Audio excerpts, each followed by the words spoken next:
So we're working on your flexion sitting posture, and the first thing before you go and sit down is to check out the different heights of chairs that you have available to you.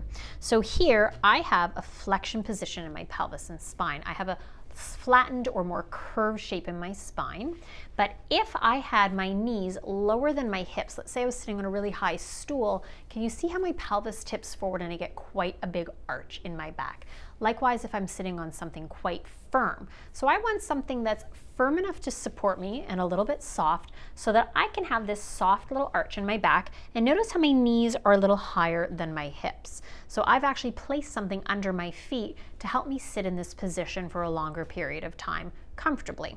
If my knees were lower, again, it would create a bit of an arch in my back. So I just have something underneath that gives me a slight tip in my pelvis.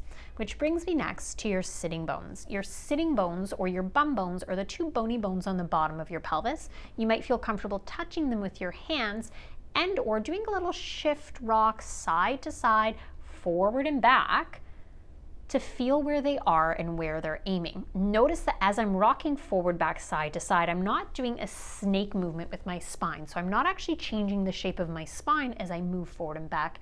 It's a tip at my hips, kind of like the mast of a ship. The whole thing goes with the boat. The mast isn't doing any snaking or spaghetti actions as it moves. So I'm doing this a little bit bigger than you might be doing it so that you can see it on camera. But you might be doing just a little shift side to side, forward to back to kind of feel where these bones are.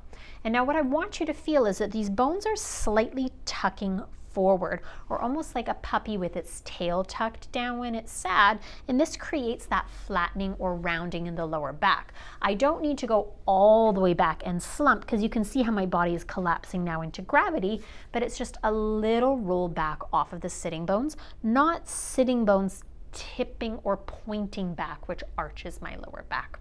So here I am, sitting bones slightly tucked, and then I want to find my plumb line. So I have ears, shoulders, ribs, hips stacked. Again, ears, shoulders, ribs, hips stacked.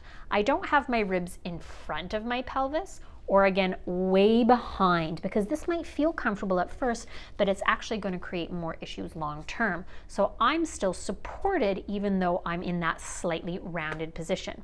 Here I might sit for some time on the edge of the chair, but if I'm going to be sitting for a long period of time and I need more support, I'm going to scooch my hips back so that I can use the back of the chair for support. So I've moved to the back of my chair so that I can use some of the support that the chair offers. And what I've done here is I've put my cushion underneath my feet so that my knees are still slightly higher than my pelvis here to keep that little tuck in my pelvis or tuck of my sitting bones. But depending on the angle of your chair seat, sometimes the back is lower or higher and you may or may not need that cushion still. So again, you're looking for knees higher than pelvis so that you can keep that little tuck of your sitting bones. And then you're going to address what's going on behind you. So we're in our flexion and I'm in my plumb line, ears, shoulders, ribs, hips. But if I just rest back on my chair long term, this is not going to feel good in my body because my ribs are back behind my pelvis. Likewise, if I've shifted forward here like I'm sitting on a couch, this is not a supported position. So if I'm going to sit here no more than an hour and a half before I move, I want to make sure that I have some support. So I'm going to show you what that looks like with some pillows and towels from my body with this chair and its angle. Your chair might be very different, and if you're moving around to different chairs, you may need to address different supports in different chairs. So here I have a towel under the backs of my ribs so that I can be in that slight flexion position for no more than an hour to 2 hours here. But I want to make sure that I've addressed where this towel or this pillow or prop needs to be for my body. So it's not necessarily going to be right here and this size for you. You might need something bigger, smaller, higher, or lower so that you're still in ribs over hips, plumb line, and a little bit of flexion. Now I'm going to stay here no more than 2 hours, but if I need some more support, I might start to think about my breathing and my core.